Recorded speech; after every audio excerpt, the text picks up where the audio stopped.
В эфире «Посредник». Сегодня речь пойдет о деятельности миграционной службы Абхазии. Какие актуальные задачи стоят сегодня перед службой, как они решаются, а также какая работа в планах у ведомства. Об этом поговорим с заместителем начальника Государственной миграционной службы Абхазии Эдуардом Гамисони. Здравствуйте, Эдуард. Здравствуйте, добрый день. Итак, миграционная служба выполняет ряд ответственных и важных задач в государстве. Какие на сегодня наиболее актуальные задачи стоят перед миграционной службой вот в свете именно сегодняшнего дня? На сегодняшний день, в принципе, как и всегда, основная задача – это легализация иностранных граждан, которые приезжают сюда, в Абхазию, с целью осуществления трудовой деятельности. Могу сказать, что поток увеличивается и работы еще больше становится. Мы охватываем всех иностранных граждан, оформляем им документы. Кроме того, что считается одной из ключевых задач миграционной службы? Вот кроме того, что отслеживать миграционные Отслеживаем эти все миграционные потоки, затем мы их ставим на учет. Цель и задача миграционной службы такая, что каждый иностранный гражданин, который приезжает в Абхазию, чтобы он был на виду, чтобы мы знали о роде его деятельности, о его месте нахождения, чем он занимается и так далее. Удается в полной мере свою задачу выполнять? Вот как вы считаете? Хочу вам сказать, что с каждым разом все больше и больше удается, и работаем в полном объеме. На самом деле работа сложная. Для этого мы в принципе, и днем, и в ночное время проводим рейды, профмероприятия, выявляем иностранных граждан, законное нахождение здесь, в Абхазии, проверяем. Скажите, пожалуйста, как у вас взаимодействие идет с, пограничной службой? Они же сначала пересекают там границу. Вот как они попадают в поле вашего зрения? У нас очень хорошие отношения с погранотрядом, со службой госбезопасности, с МВД, с Министерством иностранных дел, то есть со всеми теми структурами, которые непосредственно тоже имеют контакт с иностранными гражданами. И совместно проводим работу.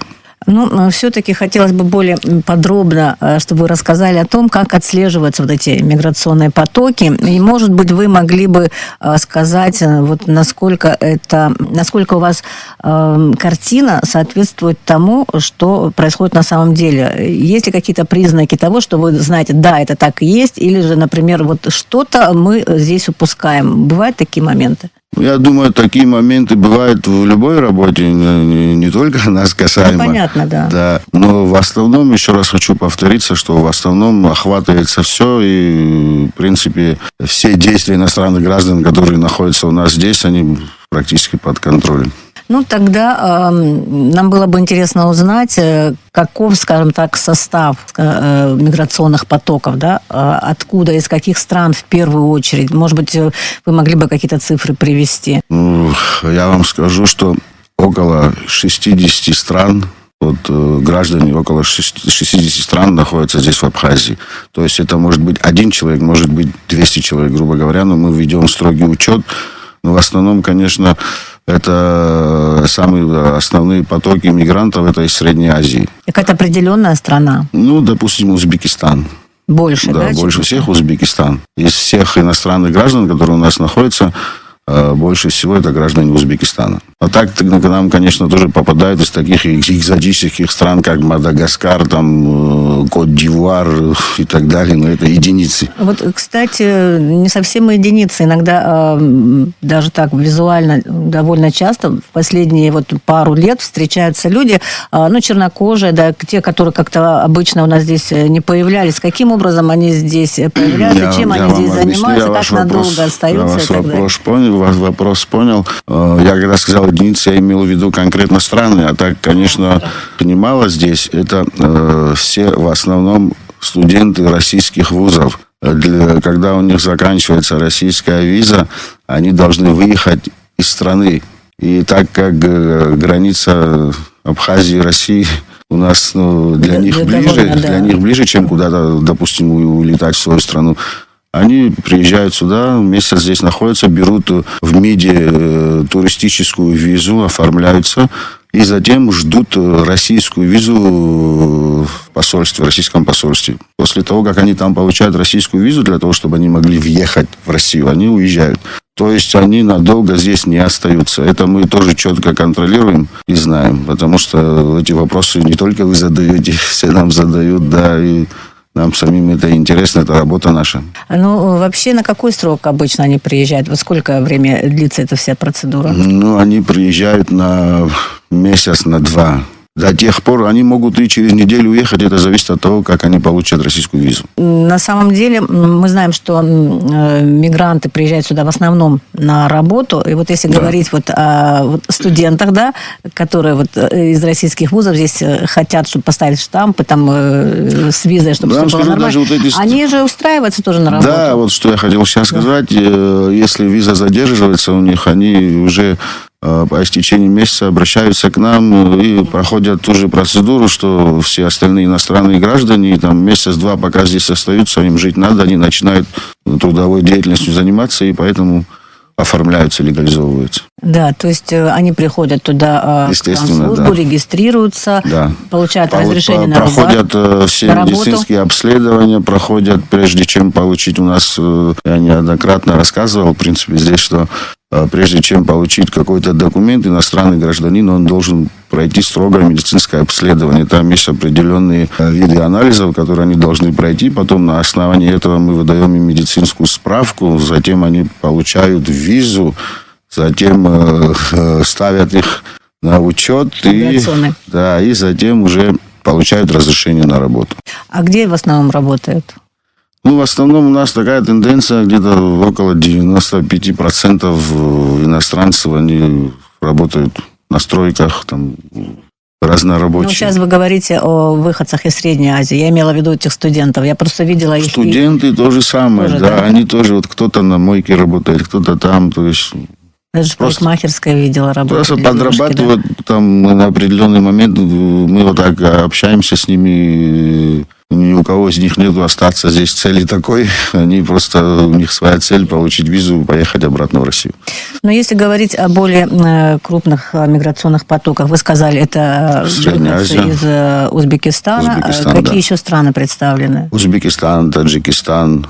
Затем у нас есть граждане Молдавии, Северной Кореи, Турции. В общем, можно... Ну, в большом количестве вы могли бы какие-то там, не знаю, данные на данный момент привести? Ну, конечно, можем. Мы все учитываем, мы все знаем.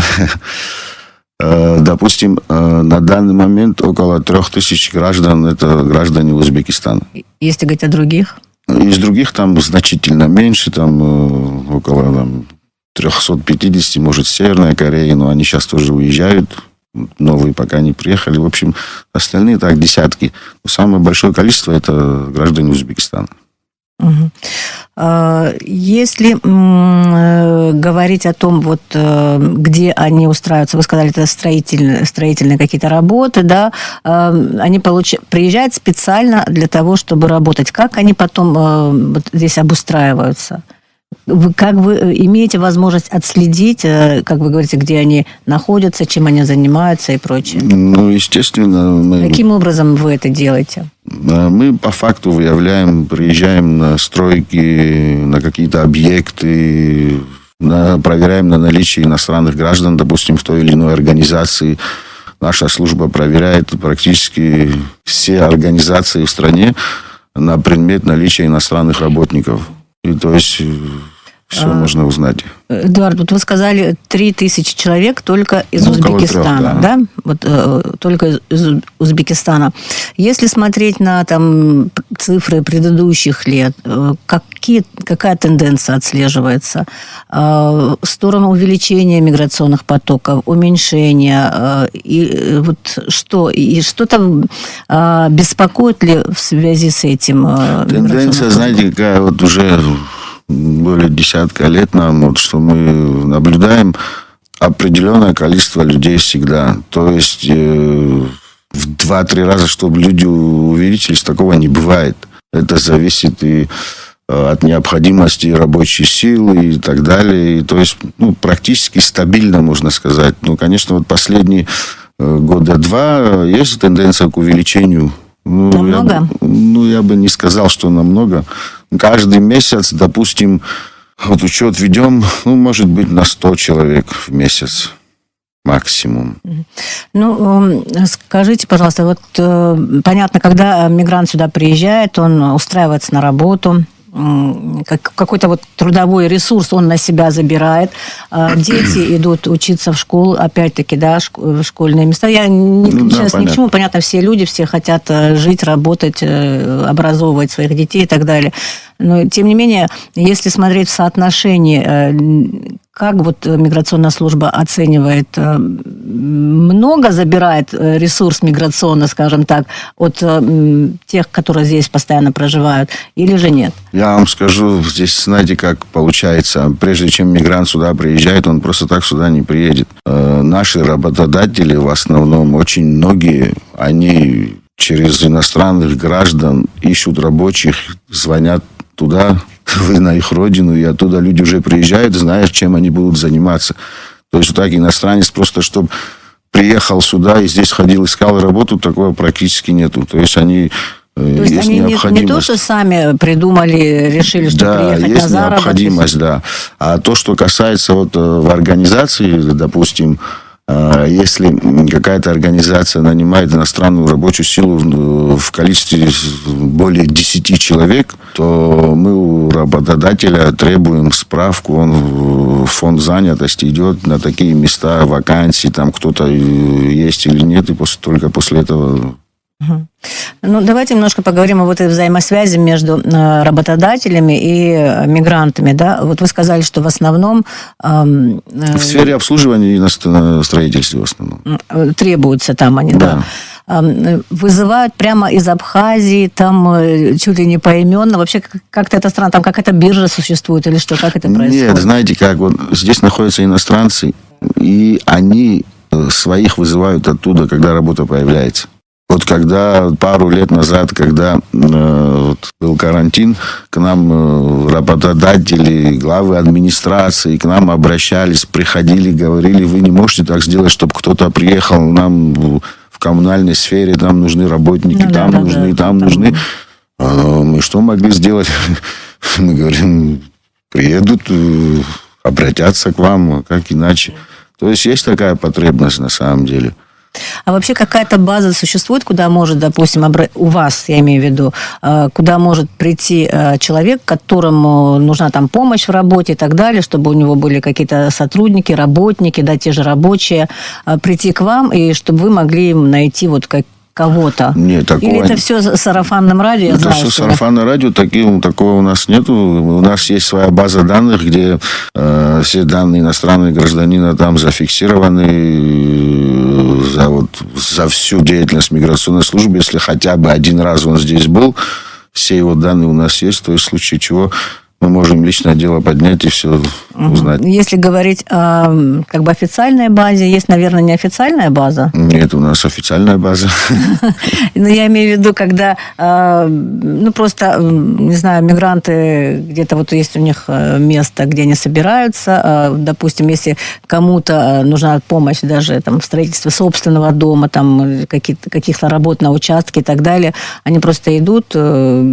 Допустим, на этот пятачок, где собираются мигранты, там возьмут тех, кто согласен поработать, так и происходит. Это такая практика, она нормальная считается? Да, так и происходит. Во всем мире так, ничего не можем поменять.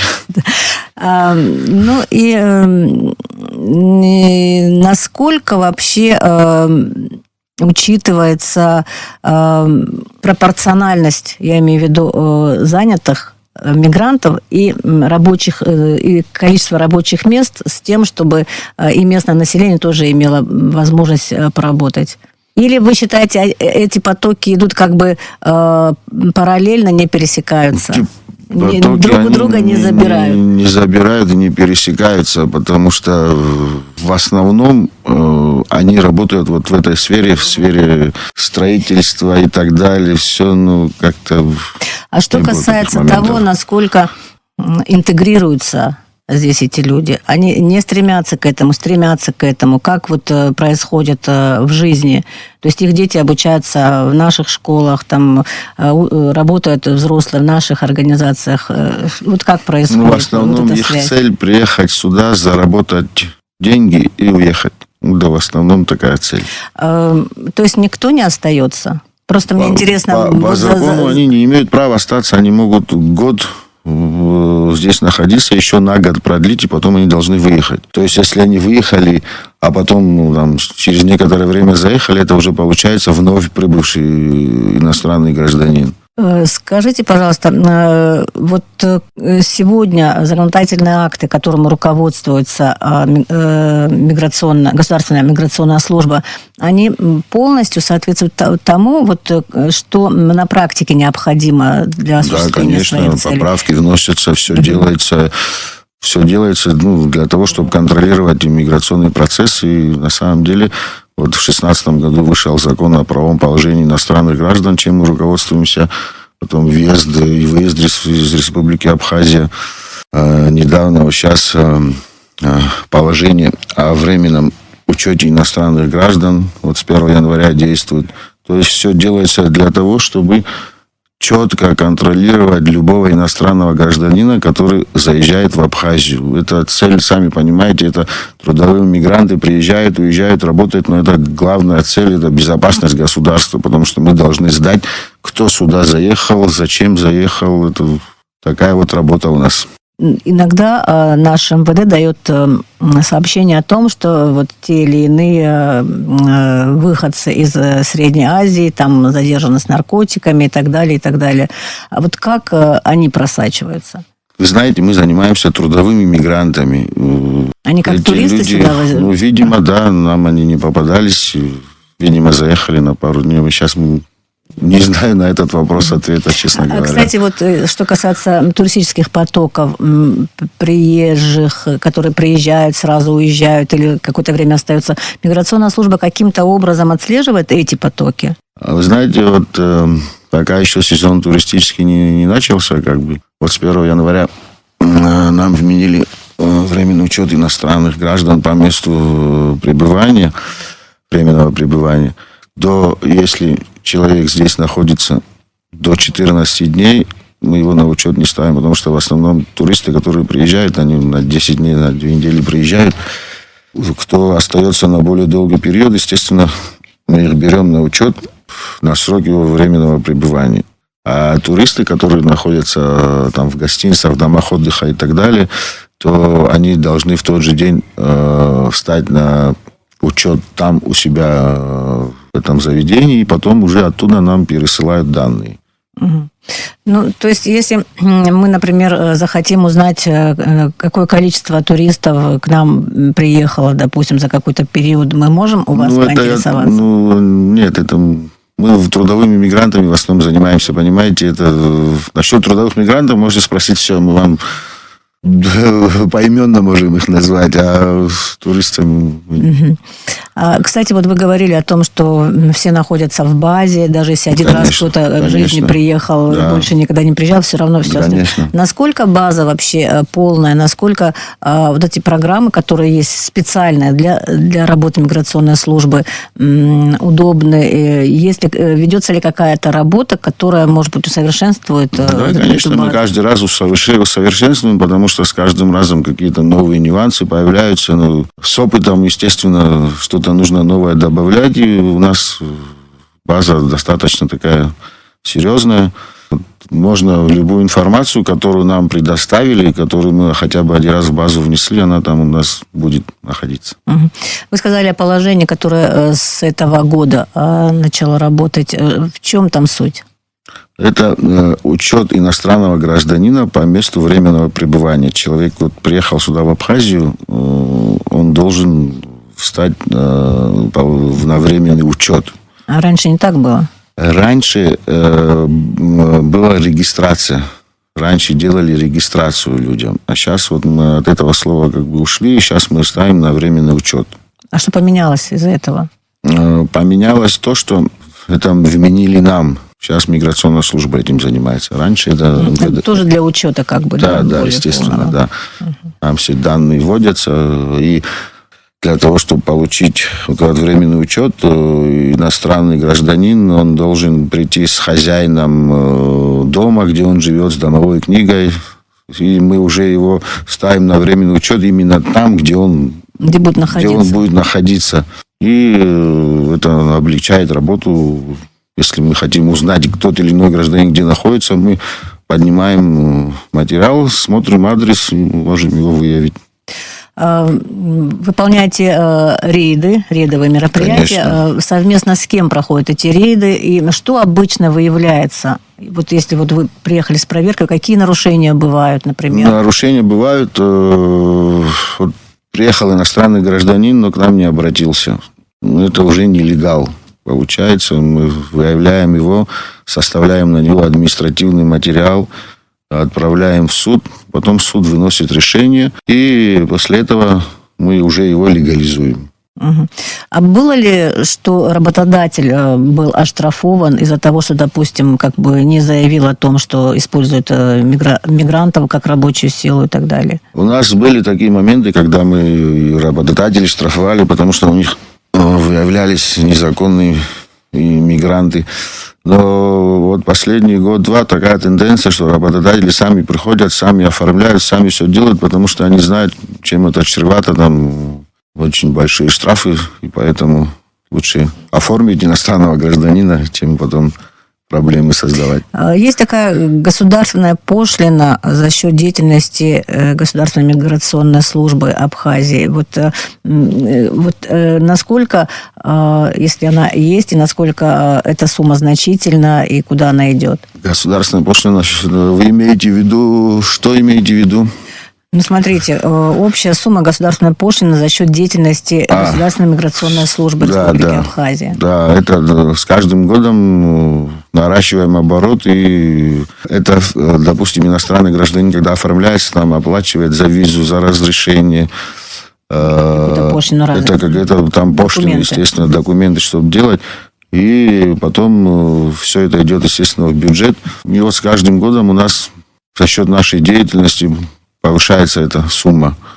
Она идет на организацию? Нет, или она идет прямо, нам приносят только квитанции. Понятно. То есть вы не можете использовать.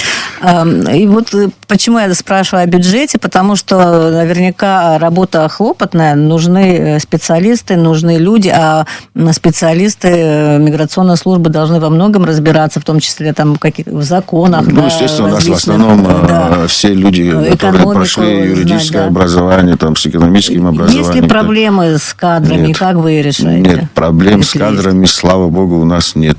Что правда, то правда. То есть все задачи... Да, все задачи, все поставленные задачи коллектив выполняет вовремя и в срок.